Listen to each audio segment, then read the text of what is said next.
that is for industrial purposes they allowed. पहले हम 99 साल का लीज देते थे। शेख मोहम्मद अब्दुल्ला साहब ने 75 में ये कानून पास किया कि आप 99 साल का लीज दे सकते थे। इन्होंने उसका किया कि वो जो लीज इंडस्ट्री को मिलता था for industrial purpose, you have to apply, you can take a section only for industrial purposes. और वो भी जिन लोगों ने दी है उसमें जमीनें दी हैं, आज तक उनके भी अभी कागज नहीं हो रहे, क्योंकि वहां पर अफसर ये सोच रहा है कि कल को मैं मत फंस जाऊंगा। ये तो आज कहते हैं कल नई सरकार जो आएगी, और ये मैं आपको 100% बता दूं, आज ही बता दूं, this is a state subject.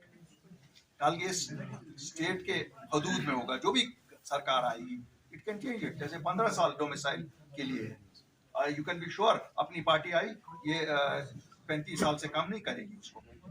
इसी तरह से जमीनों का ये जो है शायद हो सकता है उस वक्त हम इसको वापस कर दें कि नहीं साहब खाली लीज। तो जो बीजेपी कह रही है देश में लोगों को कि आपको लगता है कि बीजेपी कोई सियासी पार्टी नहीं है? ये तो यार पॉलिटिशियंस, वो भी जिस तरह हमारे लोग यहाँ कहते हैं यहाँ बाहर वालों को बसाने ला रहे हैं ईद का, वो भी सियासत अपनी सवाल है। आधे मुस्लिम अपने वोट बैंक को, वो भी अपने वोट बैंक को कहती है, वो भी अपने वोट, मैं उनकी सर्टिफिकेट देने के लिए थोड़ा यहाँ हूँ। सवाल का जवाब दूंगा। मेरे साथी के बारे में आपने सवाल किया है, मेरा बड़ा अजीज साथी है। मुझे नहीं लगता है जिस दीन से मैं ताल्लुक़ रखता हूँ और जिस दीन से मैक्सिमम लोग आप ताल्लुक़ रखते हैं, हम किसी को जज करें। वल्लो आलम बेसवाब, वल्लो आलम बेसवाब। वो एक नेशनल पार्टी में था, कांग्रेस पार्टी में था, जिला सदर था, और तब किसी को एतराज़ नहीं था। आज जब उसने एक इलेक्शन जीता, उसके बाद सब लोगों को एतराज़ है, क्योंकि अपनी पार्टी के साथ जुड़ने के बाद उसने एक इलेक्शन जीता।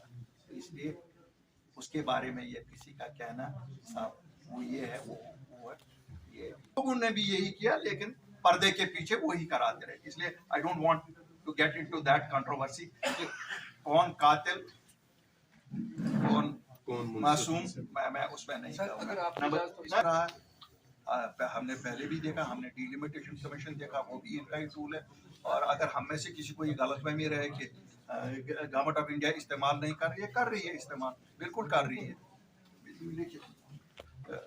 गवर्नमेंट ऑफ इंडिया इस्तेमाल कर रही है। नंबर 3, इलेक्शन के हवाले से न हमने कहा न किसी और ने कहा, ये तो खुद बीजेपी का नेशनल जनरल सेक्रेटरी भी संतोष जम्मू आया, इनके चुग साहब आए, इन लोगों ने बयान दिया कि अप्रैल या मई में इलेक्शन होंगे। तो या तो इनके नेशनल जनरल सेक्रेटरी ने झूठ कहा या वो इलेक्शन कमीशन झूठ कह रहा है। बाकी इलेक्शन तो इनको कराने ही पड़ेंगे। कब तक? ये तो है नहीं कि काफी देर तक आप रोक सकते हो। ये डेमोक्रेटिक राइट है। जम्मू कश्मीर के लोगों ने जनाब ना हमें इनविटेशन मिली, ना हम लोग जा रहे हैं।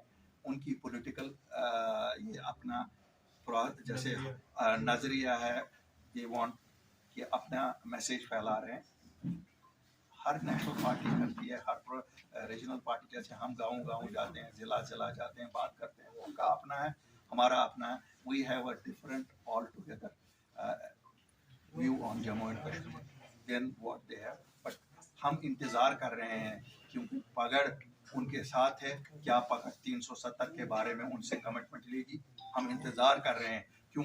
पगड़ को नंगा करने का आखिरी मौका ये है। पगड़ ने बहुत मासूम जाने यहाँ जाया कर कहा कि ये कानून था, उसमें लोगों ने पैसे भरे, ये सुप्रीम कोर्ट में गया, और मुझे लगता है शायद गवर्नमेंट ऑफ इंडिया ने भी उसकी पैरवी वहाँ की कि जिन्होंने ये इस कानून के तहत किया, इसीलिए तो कोर्ट में केस है। मुझे नहीं लगता है जिनके रोशनी में है उनको ये कुछ टच कर देंगे जब तक कोर्ट में है। मेरे भाई, हमें ये समझ नहीं आ रही है ये किसको स्मार्ट सिटी बना रहे हैं। इन्होंने तो बिल्कुल मुझे लगता है अफगानिस्तान बना दिया है हमारे कम अज कम शहर को। और नहीं ये समझ आती है ठेकेदार कौन है, न ये समझ आती है देने वाले कौन है, न ये समझ आती है ये किसने प्लान अप्रूव किया है, किन ब्यूरोक्रेट्स ने अप्रूव किया है। जिन चीजों की मजबूरी होनी चाहिए, मैं आपको बताऊंगा, जिसे ये श्रीनगर स्मार्ट सिटी कहते हैं, उनकी पहली प्रायोरिटी होनी चाहिए थी। श्रीनगर में काफी जगह हैं जहाँ पर ये आपके मैरिज हॉल्स फर्निश नहीं है, सब कुछ वहाँ तो कुछ कर ही नहीं रहे। वो कह रहे हैं स्मार्ट सिटीज में बासा यमन हावन ये बम्बरी कर बम्बरी चलान खुदा बचाने पन्न अफसरन में हम तो मानते हैं हम जम्मू कश्मीर के वासी है, हमारे हिसाब से तो सिचुएशन नॉर्मल है।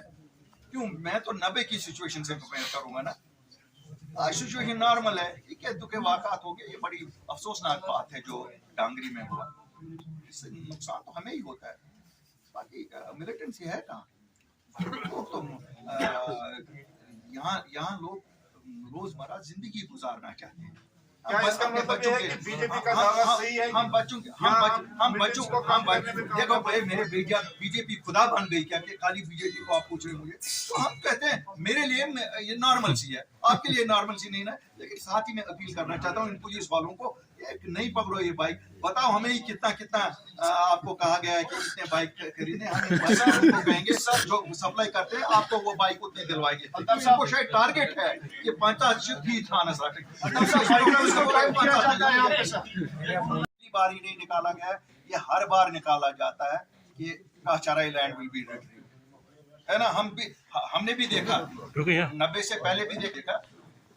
आज थोड़ा हमें लग रहा है जो हमारे अफसरान है दे वांट टू प्रूव शायद लॉयल्टी अपनी इसी से कि आज वो यहाँ वहाँ फिर तो अमेंडेड सर।